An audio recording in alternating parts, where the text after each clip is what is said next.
Good morning, dear students. In this video, we are going to start new chapter number 8. How do organisms reproduce? Okay. In the previous chapters, we have studied those life processes which help an organism. Organism means plants or animals to keep alive. Now all the living organisms grow old with time and ultimately die. In fact, every living organism remains alive on this earth for a limited period of time and then dies.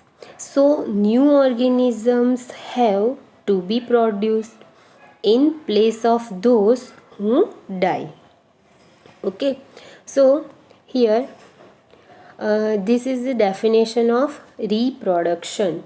The production of new organisms from the existing organisms of the same species is known as reproduction, or in most simple words we can say that reproduction is the creation of new living things from existing living things.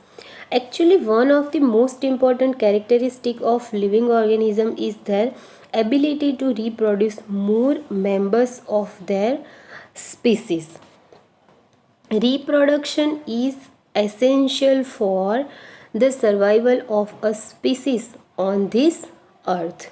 Okay, so living organisms produce more organisms of the kind to maintain the life of their species on this earth. Then the process of reproduction ensures continuity of life on earth. For example, human beings reproduce by giving birth to babies, means their sons and daughters. These babies grow and ultimately become adults. So when the old parents die, their son and daughters keep living on this earth, and these sons and daughters also reproduce by giving birth to more babies, and this process goes on and on. Okay, thus reproduction by human beings ensures that the human species will continue to exist on this earth for all the time to come. Okay, similarly, cats produce by giving birth to kittens so that their species may live forever, and dogs reproduce by giving birth to puppies so that their species may continue to live on this earth. Most of the plants reproduce by producing seeds to grow more plants so their species may continue to live on this earth. Okay, so these all are the examples. It is clear from the above discussion that for a species of a plant or an animal to continue living on this earth, it must reproduce itself. Okay, कि उनको survive करना है, जितने भी living things है, plants और animal, उनको ये अर्थ पे सर्वाइव करना है. ठीक है, तो उनको रिप्रोडक्शन की जो प्रोसेस है वो करनी ही होगी. Reproduction gives rise to more organisms with the same basic characteristics as their parents. क्या है? Reproduction gives rise to more organisms with the same basic characteristic. जी जो भी पेरेंट्स है उसके ऑफस्प्रिंग जो होते हैं उनकी कैरेक्टर वो सेम कैसे होते हैं कि उनके जो पेरेंट्स होते हैं उनके जैसे. फॉर एग्ज़ाम्पल हमने आगे भी देखे कि ह्यूमन बींग्स की जो बेबीज़ होते हैं वो ह्यूमन बींग्स जैसे ही दिखते हैं, फिर वो कैट जैसे नहीं दिखते. ह्यूमन बींग्स से जो बेबीज़ होते हैं वो कैट जैसे नहीं दिखते. Okay, so for example human beings always produce human babies, cat always produce kittens, sunflower seeds always produce sunflower plant. Okay, जो sunflower है सनफ्लावर सीड्स है वो, उसमें से सनफ्लावर का ही प्लांट ग्रो होता है, उसमें से फिर मैंगो ट्री ग्रो नहीं होता है. Okay, if however some species of the living organisms can not produce to certain reasons, then the organisms of this species will gradually die out and disappear from this earth one day. And in this chapter we will discuss the various methods of reproduction in plants and animals. Okay, तो देखो एक चीज़ याद रखो आप कि the existing organisms, उसको क्या बोलेंगे हम? पेरेंट्स. जो एग्जिस्टिंग ऑर्गेनिजम्स है वो क्या है? पेरेंट्स. और जो न्यू बॉर्न होते हैं, न्यू ऑर्गेनिजम्स प्रोड्यूस होते हैं, उसको हम क्या बोलेंगे? ऑफस्प्रिंग. ओके, जो न्यू बॉर्न होते हैं उसको बोलते हैं offspring. Then okay, so next point, do organisms create exact copy of themselves? क्या है? आपकी जो टेक्स्ट बुक है उसमें है first point, do organism create exact copy of themselves. ठीक है, अब देखो ये टॉपिक है, ये पैराग्राफ में एनसीईआरटी में बुक में जो एक्सप्लेनेशन है वो आप थोड़ा सा डायग्राम थ्रू समझो तो आपको अच्छे से समझ में आएगा. ठीक है, तो मैं थोड़े से कंसेप्ट क्लियर कर दूँ तो इसको सुनना. See here, this is cell. ठीक है, ये सेल है. अब हम सबको पता है एनिमल सेल और प्लांट सेल होते हैं. उसके इनसाइड क्या होता है? सेल के अंदर क्या क्या होता है? यहाँ पे साइटोप्लाज्म, देन ऑर्गेनल्स होते हैं यहाँ पे, then this is nucleus. Okay, अब ये जो न्यूक्लियस है, न्यूक्लियस में क्रोमोसोम होता है. जो मैं समझा रही हूँ वो अच्छे से समझना, तो आपको जो पूरा टॉप यहाँ पे एक्सप्लेनेशन है वो क्लियर हो जाएगा. ठीक है, सो ये क्रोमोसोम है. ठीक है, ये क्या है? Chromosome. Then this is the diagram of chromosome.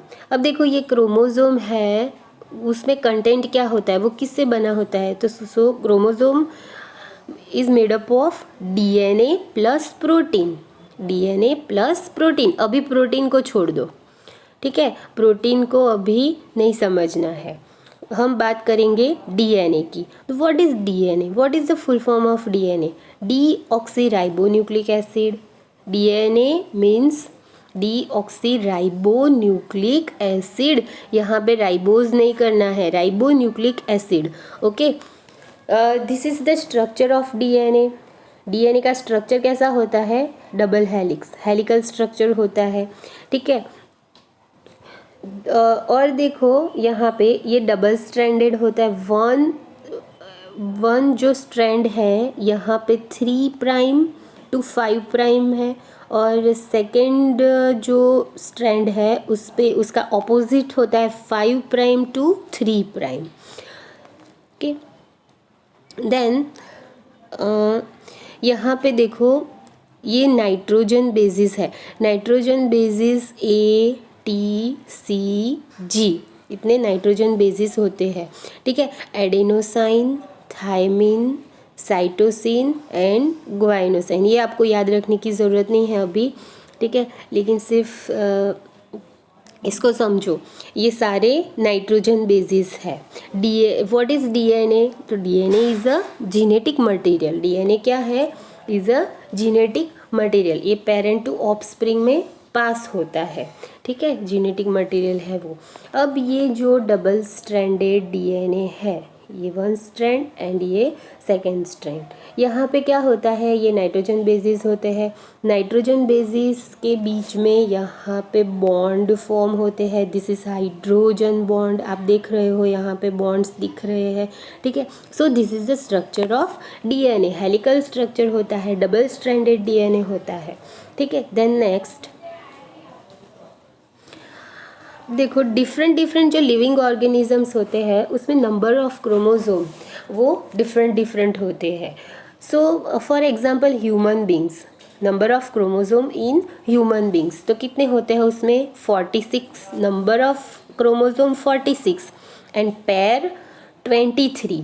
Okay, अब ये पर्टिकुलर ऑर्गेनिज्म में वो फिक्स ही होते हैं कि ह्यूमन बींग में कितने, डॉग में कितने, कैमल में कितने, वो फिक्स्ड ही होते हैं number of chromosome. For example some other examples are here. Pea, जो पी प्लांट है, पी में नंबर ऑफ क्रोमोसोम्स कितने होते हैं 14। कॉर्न है, उसमें नंबर ऑफ क्रोमोसोम कितने होते हैं 20। ओके, सो ये फिक्स्ड होता है कि नंबर ऑफ क्रोमोसोम्स कितने हैं। देन यहाँ पे देखो ह्यूमन बींग्स की जो बात कर रहे हैं उसमें पेयर ऑफ क्रोमोसोम 23 है। ठीक है, तो 23 में से 22 को जो क्रोमोसोम होते हैं वो ऑटोसोम्स होते हैं एंड 23rd जो लास्ट पेयर होती है वो सेक्स क्रोमोसोम्स होती है। वो फीमेल में XX होता है और मेल में XY। Okay, then next, all organisms maintain their number of chromosome. जितने भी ऑर्गेनिजम्स हैं वो अपने जो पर्टिकुलर फिक्स्ड क्रोमोसोम नंबर उसमें प्रेजेंट होते हैं उसको मेंटेन करते हैं। वो क्या करते हैं, उसको मेंटेन रखते हैं। अब ये मेंटेन करने के लिए कुछ तो करना पड़ेगा ऑर्गेनिजम्स को। क्या करना पड़ता है, for that will see cell division. Okay, उसके लिए ये क्या करेंगे ऑर्गेनिजम्स, क्या करता है उसमें क्या प्रोसेस होती है, cell division. Division means divide होना, तो इसका मीनिंग भी यही होता है। Cell division means division of cell. Okay, so ये जो सेल डिवीज़न होता है वो भी दो टाइप्स का होता है। Types of cell division you can see here.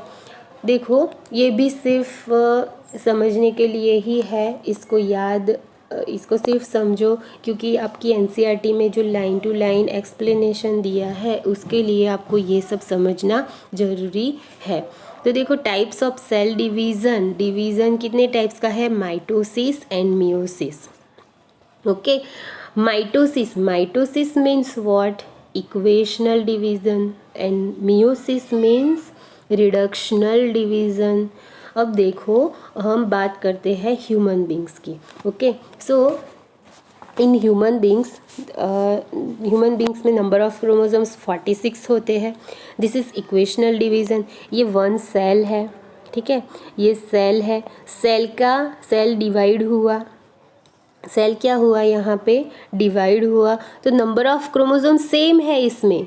यहाँ पे 46 है तो यहाँ पे भी कितने हैं 46। During cell division number of chromosome remains same ही होते हैं। ओके, अब देखो यहाँ पे नंबर ऑफ क्रोमोसोम सेम हुए तो सेल में जो मटेरियल है, यहाँ पे ये सेल में जो भी मटेरियल है उसको क्या होना पड़ेगा, डबल होना पड़ेगा।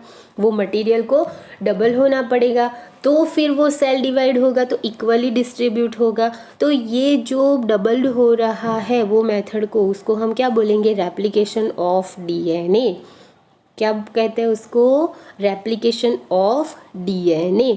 Then this is meiosis reductional division. यहाँ पे देखो नंबर ऑफ क्रोमोसोम 46 है तो यहाँ पे क्या हुआ, ये रिडक्शनल डिवीज़न है। 23 डिवाइड हुए, ये एक स्पर्म का और एक ओवम का। ये स्पर्म और ओवम जब जाइगोट फॉर्म होता है तो उसमें से कितने नंबर ऑफ क्रोमोसोम्स कितने हो जाते हैं, 46 हो जाते हैं।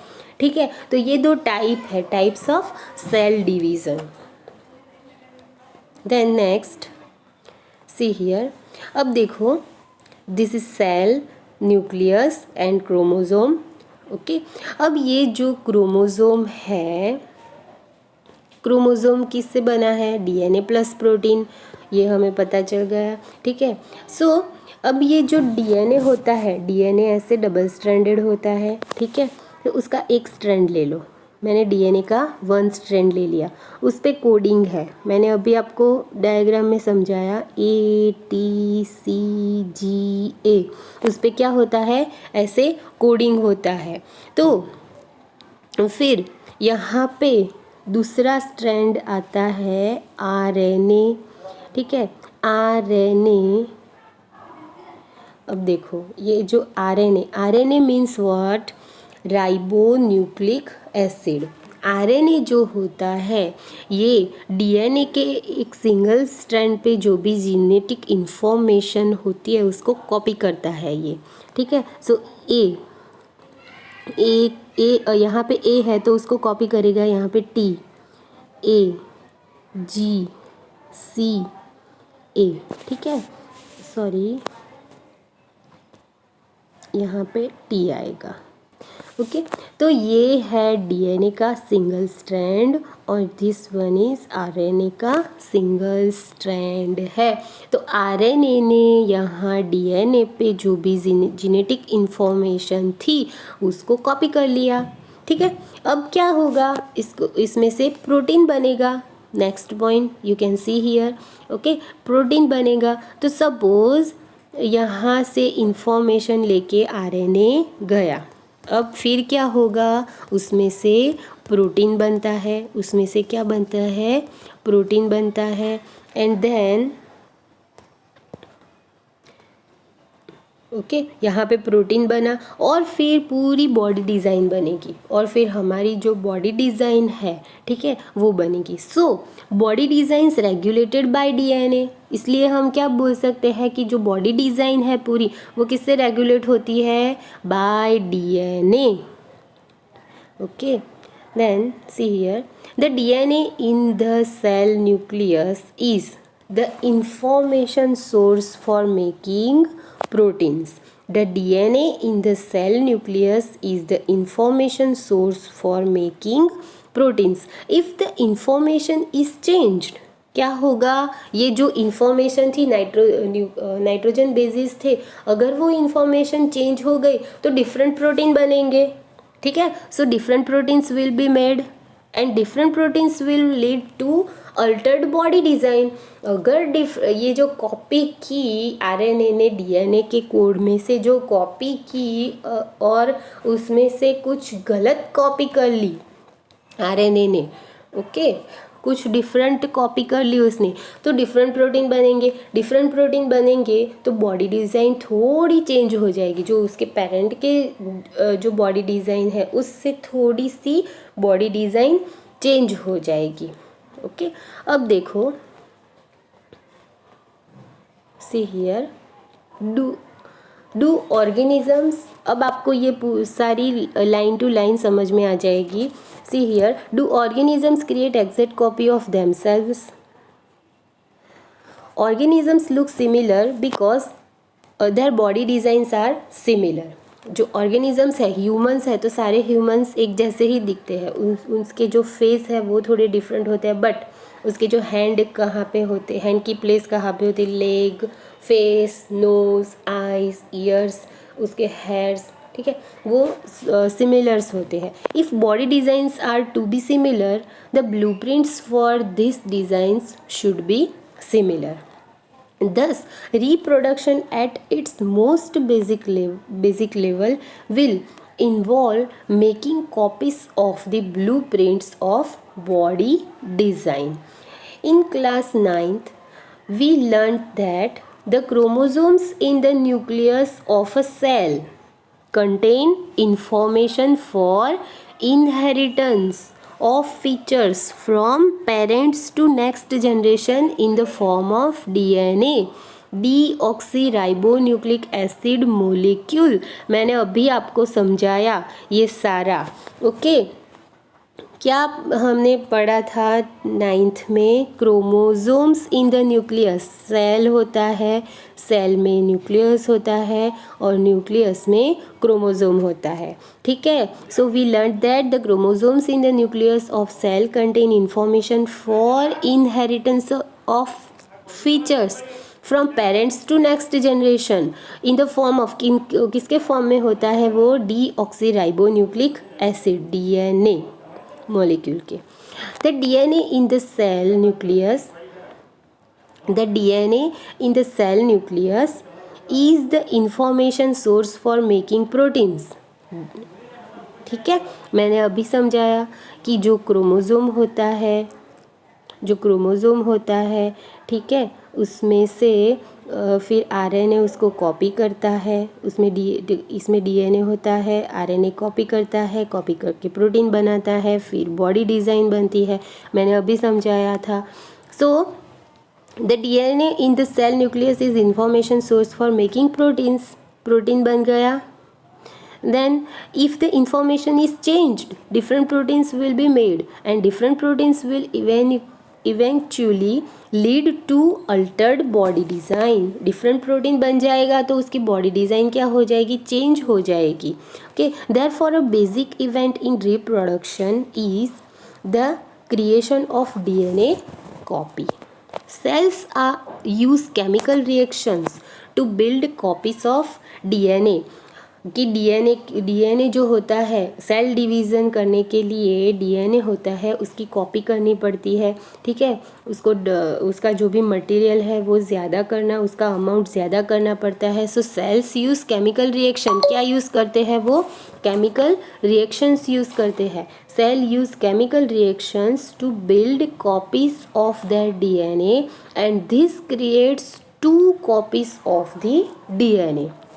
यहाँ पे क्या होता है, this creates 2 copies of the DNA in a reproducing cell, and they will need to be separated from each other. However, keeping one copy of DNA in the original cell and simply pushing the other one out would not work, because the copy pushed out would not have any organized cellular structure. देखो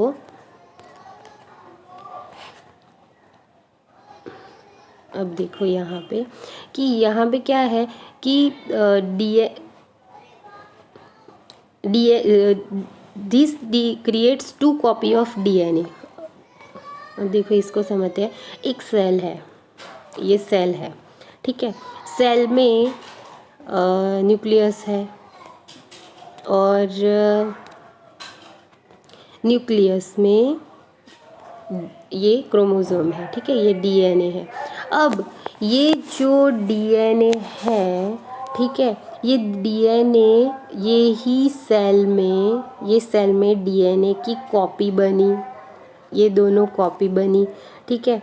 अब ये जो copy है वो यहाँ से out करेंगे, ये सेल में से। See here, keeping one copy of DNA in the original cell and simply pushing the other one out would not work.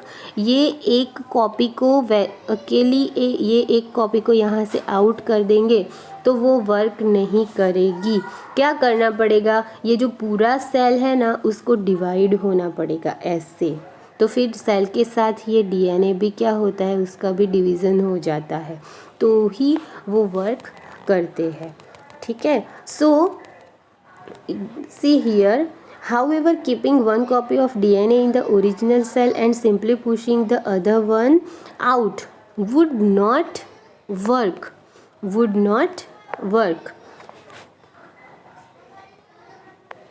because the copy pushed out would not have any organized cellular structure. कि हम जो मैंने अभी जो cell draw किया था उसमें से सिर्फ डीएनए को बाहर निकाल देंगे तो उसके साथ कोई वेल ऑर्गेनाइज्ड सेलुलर स्ट्रक्चर नहीं होगा, इसलिए वो वर्क नहीं करेगा। For maintaining life processes maintain करने के लिए हम ओनली डीएनए को सेल में से बाहर निकाल देंगे तो वो कोई भी वर्क नहीं कर सकता है, ठीक है। Therefore, DNA copying is accompanied by the creation of an additional cellular apparatus, ठीक है। Therefore, DNA copying is accompanied by the creation of an additional cellular apparatus, and then the DNA copies separate, each with its own cellular apparatus. Effectively, a cell divides to give rise to 2 cells. एक जो होता है DNA, one DNA जो होता है, one copy, वो किसके साथ होती है, उसके जो ओन सेलुलर एपरेटस होते हैं उसके साथ होता है, और उसमें से दूसरा जो होता है वो सेल डिवाइड होता है उसके साथ चला जाता है। ठीक है, तो फिर ऐसे जो सेल डिवीज़न होता है वो फिर वर्क करता है, वो लाइफ प्रोसेस जो होती है उसको मेंटेन रखने में हेल्प करता है। ठीक है, then next, this two cells are of course similar. अब ये जो दो सेल्स होते हैं जो डिवाइड हो गए वो कैसे होते हैं? ऑफ कोर्स वो सिमिलर होते हैं, but they are likely to be absolutely identical. The answer to this question will depend on how accurately the copying reaction involved occur. No biochemical reaction is absolutely reliable. Therefore, it is only to be accepted that the process of copying the DNA will have some variations each time. अब देखो यहाँ पे see here, cell, chromosome.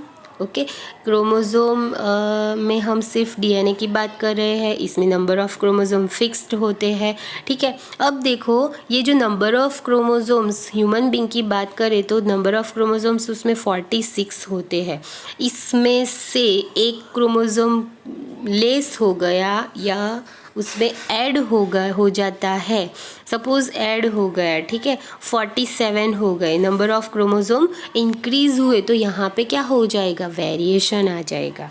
क्या होगा? यहाँ पे variation आ जाता है।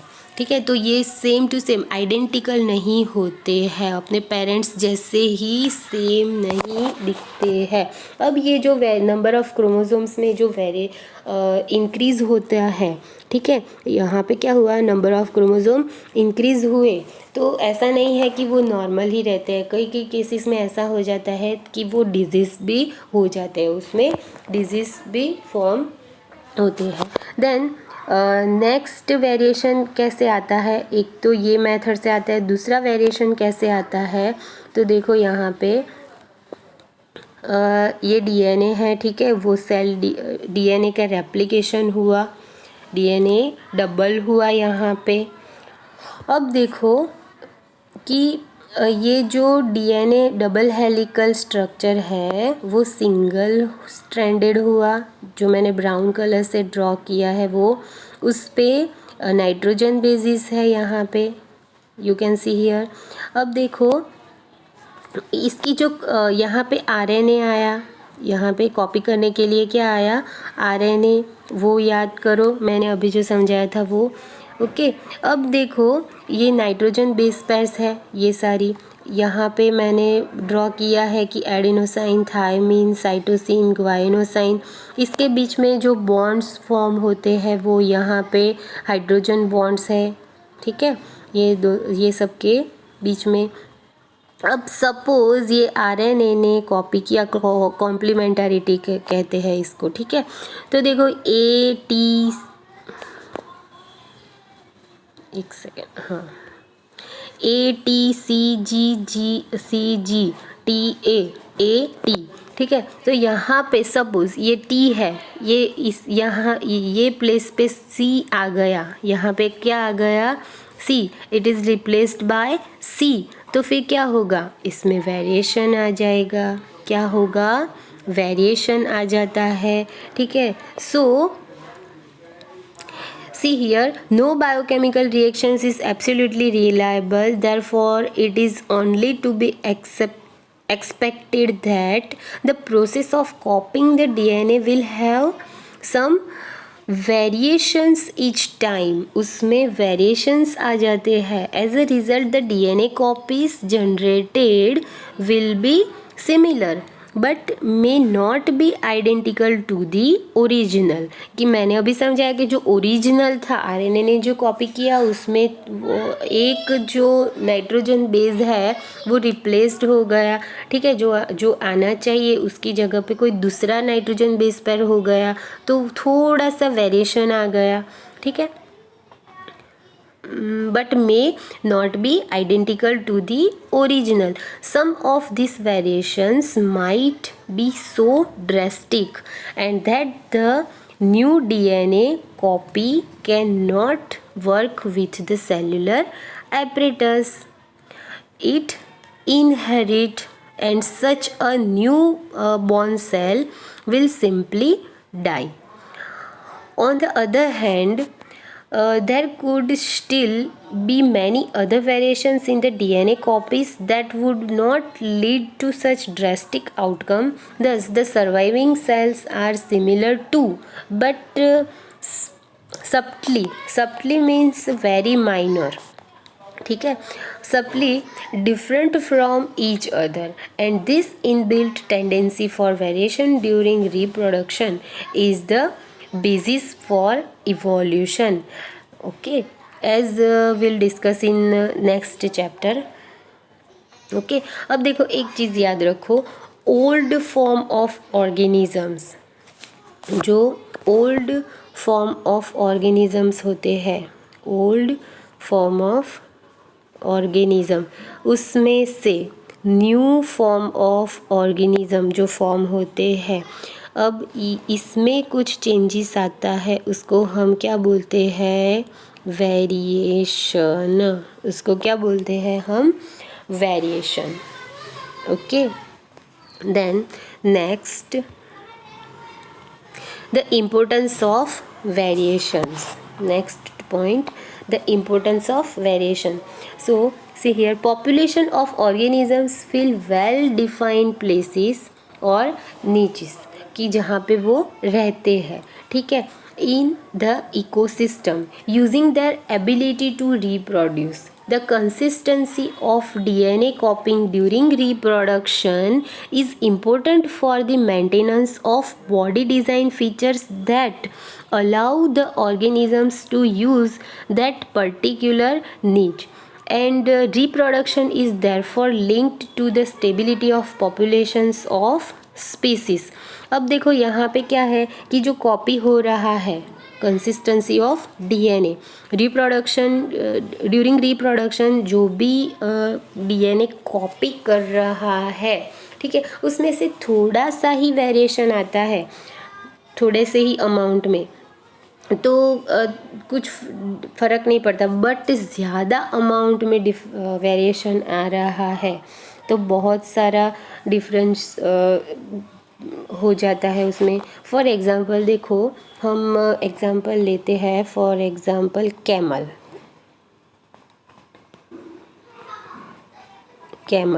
ठीक है, कैमल कहाँ पे लाइव करते हैं, हॉट प्लेसेस में, डेजर्ट में, कहाँ पे रहते हैं, डेजर्ट में, ठीक है। तो अब ये जो कैमल है, कैमल ने रिप्रोडक्शन किया, उसके बेबी बॉर्न हुए, ठीक है। अब ये जो कैमल की कैरेक्टरिस्टिक होती है ऐसे कि विदाउट वाटर भी वो लाइव कर सकते हैं, उसका जो बॉडी स्ट्रक्चर है वो कैसा होता है, उसके लेग्स है वो पैडेड होते हैं कि जैसे वो इजीली वहाँ डेजर्ट में वो वॉक कर सकते हैं, बट उसकी जो जीनेटिक इंफॉर्मेशन ट्रांसफ़र हो रही है, उसका जो डीएनए ट्रांसफ़र हो रहा है, डीएनए में ही सारी इंफॉर्मेशन होती है कि उसका बॉडी स्ट्रक्चर कैसा हो, उसकी पूरी बॉडी डिज़ाइन कैसी हो, कि colour of hair, colour of eye सारी। तो अगर उसमें बहुत ज़्यादा वेरिएशन आ जाता है तो उसके जो बेबीज़ है ना, वो ये ऐसे हॉट एनवायरनमेंट जहाँ पे होता है वहाँ पे वो सर्वाइव नहीं कर सकते, ठीक है। तो इसलिए थोड़े से अमाउंट में वेरिएशंस आता है तो वो चलता है, ठीक है। Then next, however niches can change because of regions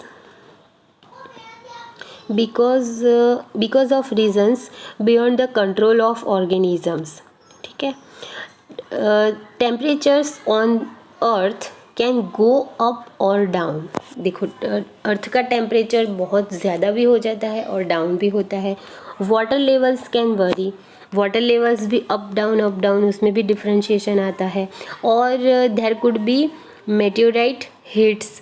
To think of a few examples, if a population of reproducing organisms were suited to particular niche and if the niche were drastically altered, the population could be wiped out.